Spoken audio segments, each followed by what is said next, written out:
Hello and welcome to another episode of the My Greek Island podcast, dedicated to take you, the wanderlust, on a journey through Greece.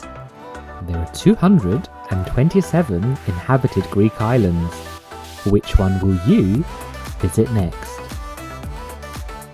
My Greek Island with your hosts George and Maria.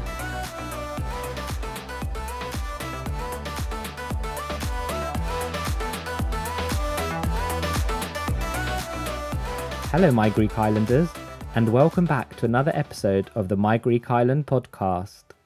Kalimera, Maria. Kalimera, George, or should I say Kalispera? How are you? I'm great. How are you? Oh, I'm great. So, here at My Greek Island, and as amateur and budding podcasters, we take your feedback really seriously, don't we? Absolutely we do. So today we're going back to Chania for a little Q&A following the first episode that we had that went live. Yeah, and thanks so much to everyone that sent across all the feedback. Today the episode will be a special episode to answer all of your questions, and we're so excited to do so. Exactly. So today's episode is inspired by you. So without further ado, let's get straight into it. Let's.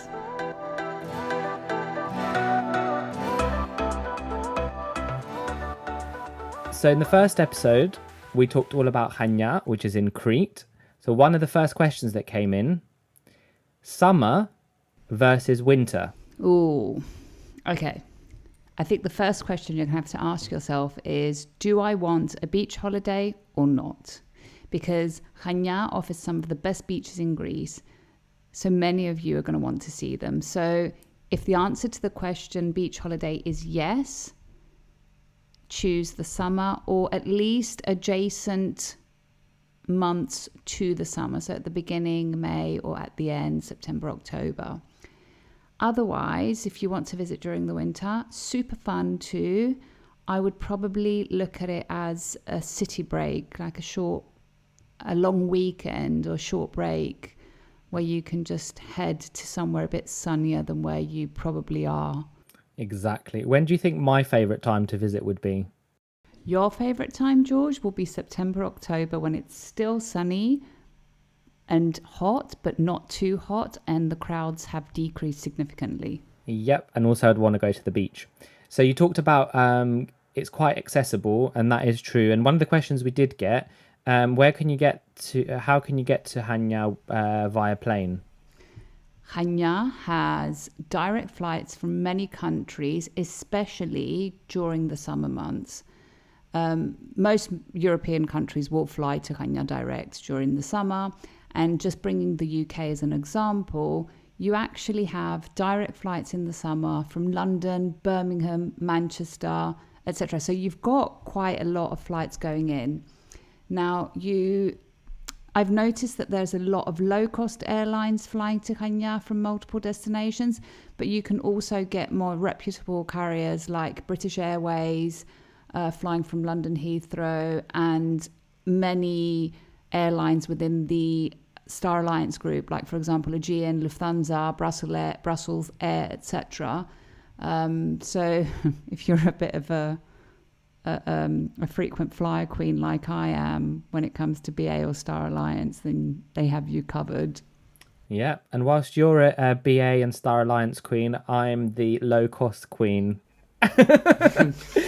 You are the low-cost queen indeed, but that's okay too. So just to add that, of course, all year round, you also have the option of flying via Athens, which adds many more destinations to the mix. So, for example, if you're flying from the US, you can stop in Athens and then continue your trip to Chania. The other question that we had coming in was we mentioned you can actually get to Chania and Crete via boat, and that could be an option.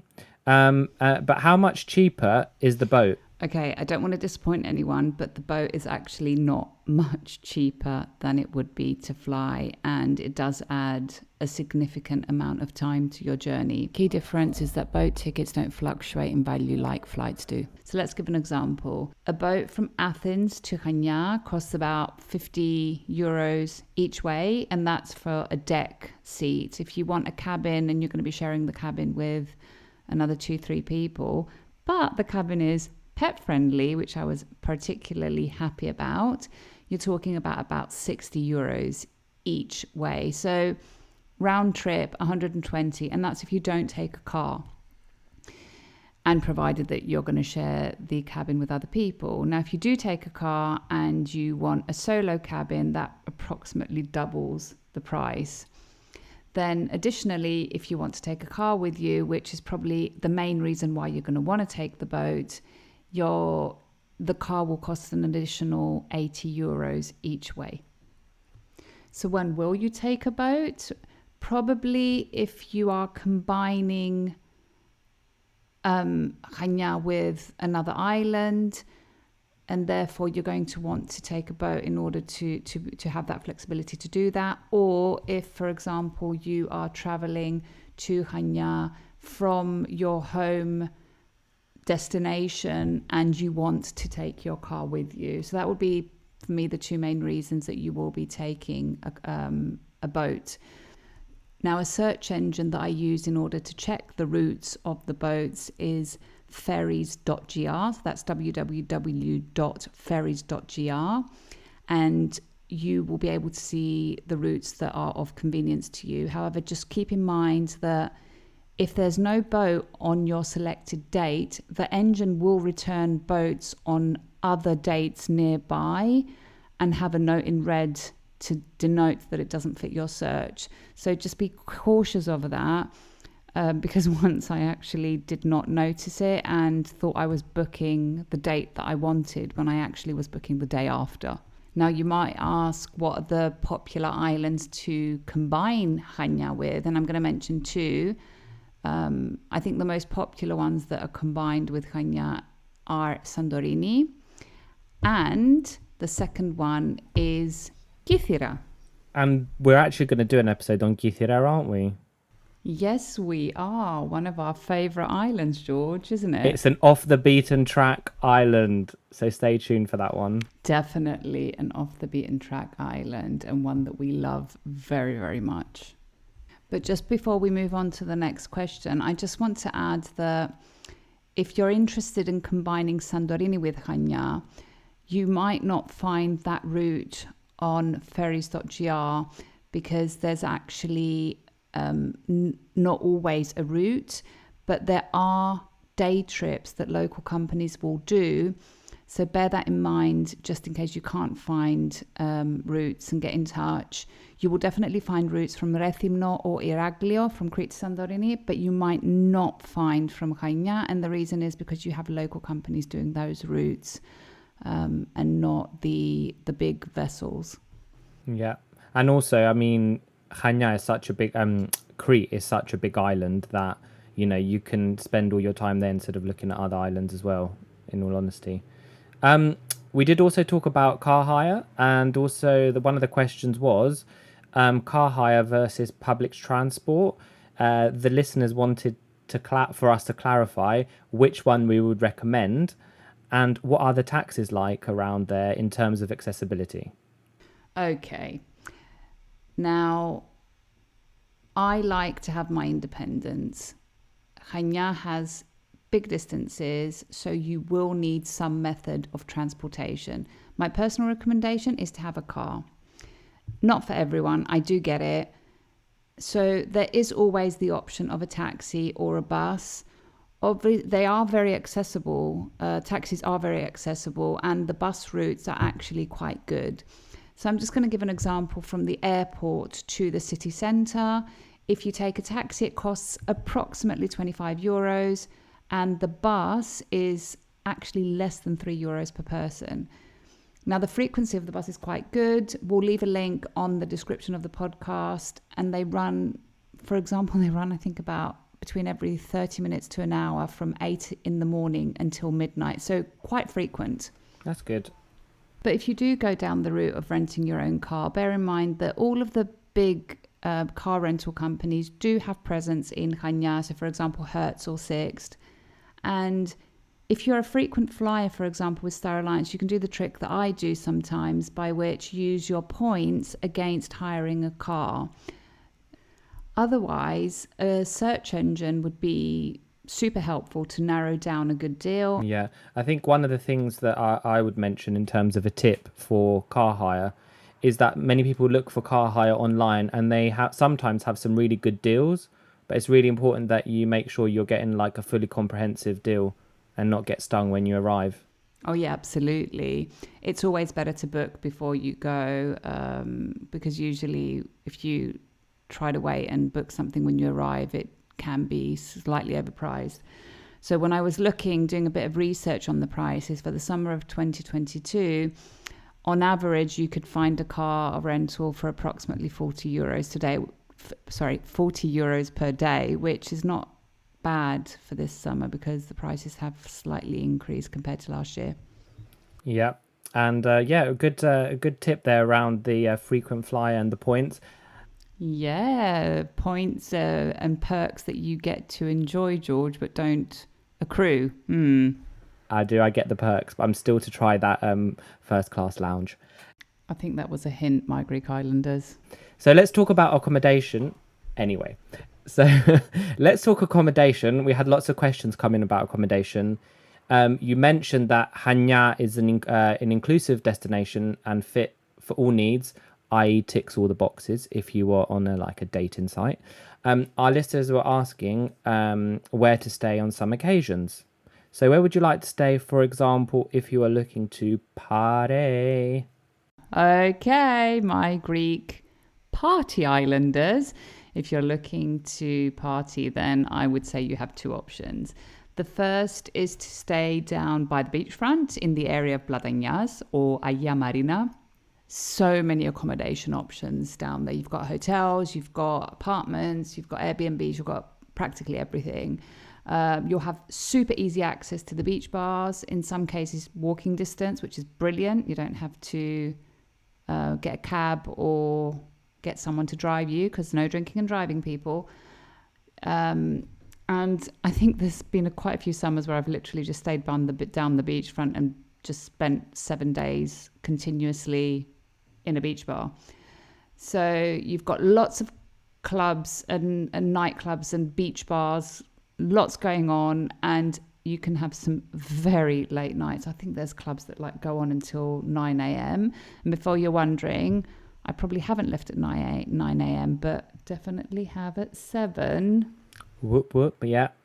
Greeks do like a late night or early morning. So if you are partying like the Greeks in summer, 7 a.m. is just like a normal time to be going home. And you also get to see the sunrise. So you're leaving the club and seeing the sunrise. So you do get quite an experience. And then the second area I would recommend to stay is the Old Town, as there are now many funky bars and little nightclubs offering a good party scene. Amazing. And a little top tip, if you are partying into the early hours of the morning and you go past a bakery, do have a look through, because they might be preparing some stuff that's ready for when they open up, and you might get the first sort of baguette or croissant or Greek boughatsa that comes out, and you can nab one. I usually do that. I have a great My Greek Island tip to share. Go on then. So, the first area, in the area of Platanias that I mentioned, there is a great bakery. It's called Glimidakis.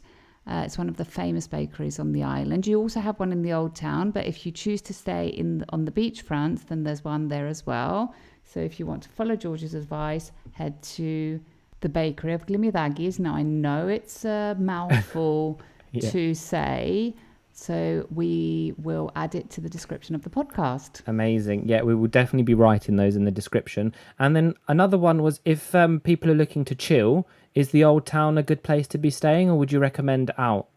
If you want to chill, I would say either the Old Town, because if you stay on a side street which is quiet, you can get peace and quiet, and it's such a beautiful place to stay. Otherwise, if you want very secluded holidays in Chania, I would probably recommend one of the villages to the east. For example, a village called Galives or Almirida, where you do have some nice accommodation options, and you can definitely get peace and quiet. Amazing. So, another question that came in is, where is the best sunset or sunrise spot? Okay, I'm going to say the Venetian Harbour in the Old Town because you can get both a great sunrise and sunset from there. But as I mentioned in the first episode, I also love watching the sunset from the coffee shop of Cucuvaya, which is on the hill of Prophetess Elias. Yep. And what coffee will you be having? So if the coffee shop offers non-dairy milk options, I will be having a freddo cappuccino, which is a cold version of a cappuccino. Otherwise, I will be having a freddo espresso, which is a cold version of an espresso. And for those of you wondering why we're talking about coffee, it's a regular theme on this podcast. We did do a podcast mini episode on the Greek coffee culture. Yes, we did. It was episode 2, and My Greek Island also has a coffee guide, which you can download from the website onto your phone and keep in your back pocket to know how to order your coffee when you are in Greece. George, but you didn't say though, how do you drink your coffee? I always have freddo cappuccino, which is my favorite. With one sugar. With one sugar. Well, it depends if I'm feeling, if I'm feeling a bit, I'm going to have some sugar. I'm trying to cut off the sugar, so let's see this year. Maybe I'll go without. Finally, and obviously I think I know the answer to this, but I'm going to ask you, is Chania My Greek Island approved, hun? Oh yes, hun, it is. I think you know the answer to that question anyway. Chania is 100% My Greek Island approved. It's such a great destination with so much character and authenticity. And I mean, you do know, George, I usually do prefer the smaller islands. I do. But Chania is definitely a region that My Greek Island approves of. Oh, yes. And actually, looking on Instagram this year, lots of people are visiting Chania. What is going on? I know. I've seen so many people have been reaching out to me, asking me questions about Chania, and I've had quite a lot of people also purchasing the ebook that I wrote with the 7-day detailed itinerary documenting the best of the region, which is accompanied also by an interactive Google map to help you navigate day by day what you need to see. So if you're interested, go to the website. You'll find it on the website. And in addition to that, I've also got a blog post written about the best of the best that you can do in Chania. So look out for that if you are going to the region. Amazing. And as with every episode, we will be leaving you with a Greek phrase as a parting gift. So, what shall we have for today, Maria? How about something like, I love Greece? Oh, that's such a good one. Okay, I love Greece. Go on. Are you going to test me for it? Do you want me to test you? No, I'm joking. Go on. No, you go. Okay, so it is Αgapώ την Ελλάδα. Αγαπώ την Ελλάδα. Yeah, so Αγαπώ την Ελλάδα is the Greek phrase for this episode. Yes, it is. And as always, we will leave the phonetical breakdown of this phrase so you can learn it and use it on your next trip to Greece. And of course, as a reminder, My Greek Island does have a cheat sheet for you to download and save on your phone with some basic Greek phrases and the phonetical breakdown of them so you can potentially use them when you visit Greece and speak a bit of Greek with the locals and indulge a bit in the culture.